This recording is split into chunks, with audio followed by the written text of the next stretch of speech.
Hello दोस्तों, आज के इस वीडियो में हम पृथ्वी की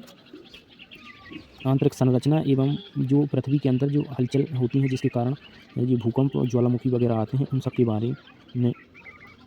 बात करेंगे और समझेंगे कि यह सब प्रक्रिया कैसे और क्यों होता है। जिसके लिए जो हमारे सामने ये अभी जो मैप दिख रहा है, तो ये इसका अध्ययन करने के लिए सफिशिएंट है। क्योंकि हम जानते हैं कि पृथ्वी की अगर पृथ्वी ऊपर देखें तो हम ये एक कॉन्टिनेंटल प्लेट है और ये ओशनिक प्लेट है। ये महाद्वीप वाला भाग है, ये महासागर वाला भाग है। इसके नीचे ये वाला भाग जो है, यहाँ का ये पूरा आपका लिथोस्फीयर है और ये वाला भाग स्टेनोस्फीयर है। तो ये लिथोस्फीयर वाला भाग जो है, ये कठोर चट्टान, कठोर भाग जितना है ये आपका लिथोस्फीयर कहलाता है। और ये जो स्टेनोस्फीयर है, ये वाला भाग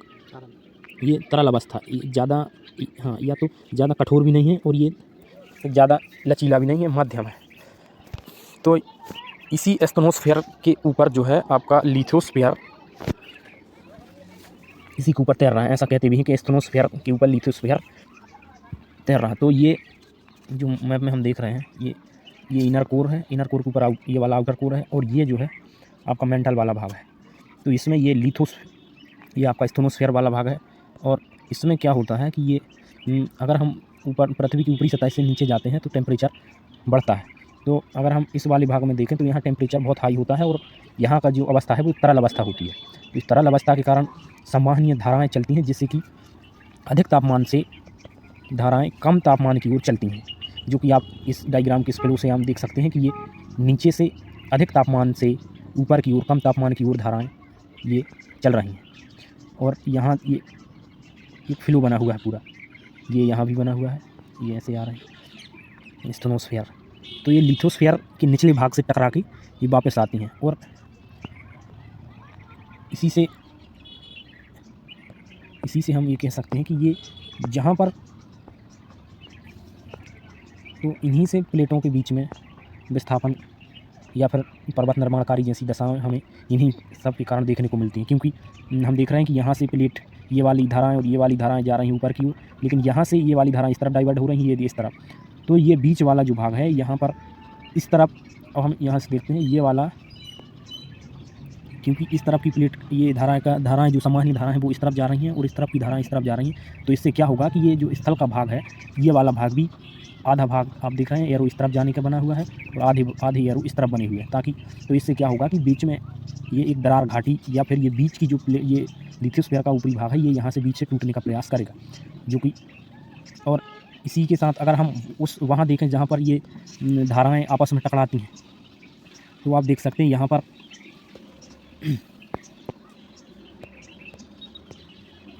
आप देख सकते हैं इस वाले क्षेत्र को, यहाँ पर इस तरफ से संवहनीय धाराएं आ रही हैं और इस तरफ से भी आ रही हैं और यहाँ पर ये धाराएं आपस में टकराने का कार्य कर रही हैं। तो इससे क्या हो रहा है कि ये ऊपर पट्टी का भाग है, जो इस तरफ का रोटेशन इस तरफ है और इस वाले का रोटेशन इस तरफ है। तो यहाँ पर क्या होगा, यहाँ पर दोनों साइड से आने वाली प्लेटें आपस में यहाँ टकराएंगी और टकराने के परिणाम स्वरूप जब दो प्लेटें आपस में टकराती हैं तो जो अधिक भार वाली प्लेट होती है वो नीचे की ओर और कम भार वाली ऊपर की ओर जाती है, जिससे कि पर्वत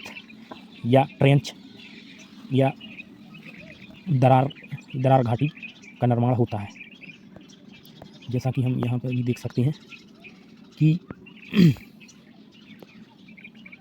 यहाँ पर देख सकते हैं कि ये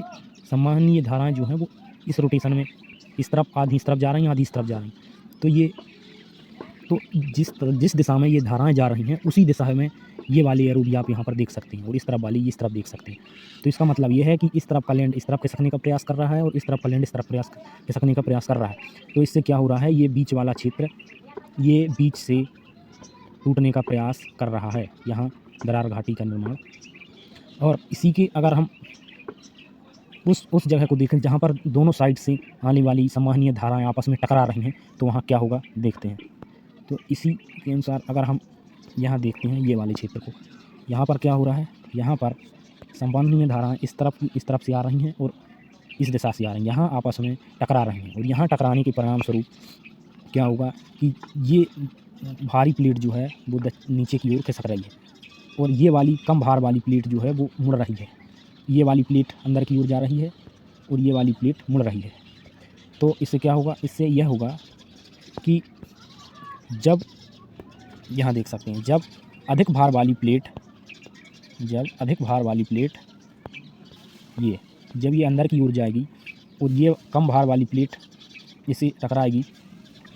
तो ये अधिक भार वाली प्लेट नीचे की ओर जाती है और ये आपका स्टेनोस्फीयर में जब ये वाली जो भारी प्लेट जो नीचे की ओर जा रही है वो स्टेनोस्फीयर तक पहुंचती है, तो उसके के परिणाम स्वरूप क्या होता है कि उसके परिणाम स्वरूप आप यहाँ देख सकते हैं। तो स्टेनोस्फीयर में जाने से क्या होगा कि ये प्लेट का जो भाग है, ये भाग भी लावा का रूप धारण कर लेगा, या फिर जो मेल्ट हो जाएगा, या जो मलबे के रूप में जो कि गर्म लावा है उसी में ये मिल जाएगा। तो मिलने के परिणाम स्वरूप क्या होगा कि ये मिलने से ये टूटेगा। हाँ, ये प्लेट का यहाँ पर नाश होगा, ये वाली प्लेट का यहाँ पर नाश होगा, और ये यहाँ पर क्या होगा कि प्लेट टूटकर और मलबे में मिलेगी, जिससे कि यहाँ पर जो है मेल्ट या जो मलबे की मात्रा है वो बढ़ेगी जिस क्षेत्र में। तो इसके परिणाम स्वरूप क्या होगा, हमें यहाँ पर ज्वालामुखी देखने को मिलेंगी, जहाँ पर ये वाली प्लेट अंदर की ओर जाएगी और ये स्टेनोस्फीयर तक पहुँच जाएगी। तो ये प्लेट, ये वाला जो है, ये पूरी प्लेट स्टेनोस्फीयर के मलबे में, गर्म मलबे में मिलकर ये भी मेल्ट हो जाएगी, और ताकि इससे यहाँ पर प्रेशर बनेगा। प्रेशर बनने के परिणाम स्वरूप यहाँ से ज्वालामुखी उद्गार होगा। और इसी चित्र के अनुसार हम ये देख सकते हैं कि भूकंप की जो क्रिया है, जब ये संवहनीय धाराएं, जब ये ऊपरी स्थलीय प्लेट या भूपर पट्टी से जब टकराती हैं, तो इससे ये कमज़ोर जो ऊपरी लिथोस्फीयर का भाग है, ये वाले भाग में हलचल होती है, और प्लेट में हलचल होने से के परिणाम स्वरूप प्लेटें हिलने लगती हैं, जिससे कि भूकंप की क्रिया संपन्न होती है। तो इस तरह से हम केवल ये दोनों मैप से ही भूगोल का जो जियोमॉर्फोलॉजी वाला पार्ट है, उसमें जो आपका अर्थ से संबंधित जो कॉन्सेप्ट हैं वो हम इन दो मैप के आधार पर समझ सकते हैं कि कैसे पृथ्वी के आंतरिक भागों से संवहनीय धाराएं उठकर लिथोस्फीयर वाले भाग से टकराती हैं, और उसके टकराने के परिणाम स्वरूप किस प्रकार की हलचलें होती हैं, और हलचलें होने के परिणाम स्वरूप कैसे ज्वालामुखी उद्गार होता है, कैसे ट्रंच बनते हैं और कैसे दरार घाटी बनती है। इस प्रकार से हम समझ सकते हैं। तो ये छोटा सा वीडियो था जो कि इन्हीं दो मैप के ऊपर, क्योंकि ये ज्योग्राफी विषय आपका पूरा नॉलेज के आधार, नॉलेज तो ठीक, नॉलेज के साथ में आपका एक बेसिक समझ, और समझ के साथ आपका एक कल्पना करने की सोच होनी चाहिए कि हाँ ऐसा होता है। क्योंकि अब कोई इसमें अर्थ में नीचे जाके तो यहाँ पर देखेगा नहीं कि हाँ सही में यहाँ पे संवहनीय धारा चल रही हैं कि नहीं चल रही, लेकिन हम अंदाज़ा इस बात से कि लिथोस्फीयर जब पृथ्वी की ऊपरी परत से हम नीचे की ओर जाते हैं तो टेम्परेचर बढ़ता है। तो जब टेम्परेचर यहाँ अंदर जाने से बढ़ता है, तो ये वाले भाग में यहाँ पर टेम्परेचर इतना ज़्यादा बढ़ा हुआ होता है कि ये भाग का जो है, इन भागों में हलचलें होने लगती हैं। ये रोटेट में ये वाले भागों में संवहनीय धाराएं चलती हैं, जिससे कि जो कि लिथोस्फीयर के निचले भाग में टकराती हैं, और जिसके टकराने के परिणाम स्वरूप ही पृथ्वी के ऊपरी भागों में हलचल होती है, या फिर दरार ये दोनों भाग यहाँ से जब ये वाला भाग इस तरफ जाएगा और ये वाला भाग इस तरफ जाएगा, तो बीच का जो भाग है ये वाला भाग पतला होगा और यहाँ से प्लेट टूटने का प्रयास करेगी, और जैसे ही प्लेट टूटने का प्रयास करेगी तो यहाँ से ये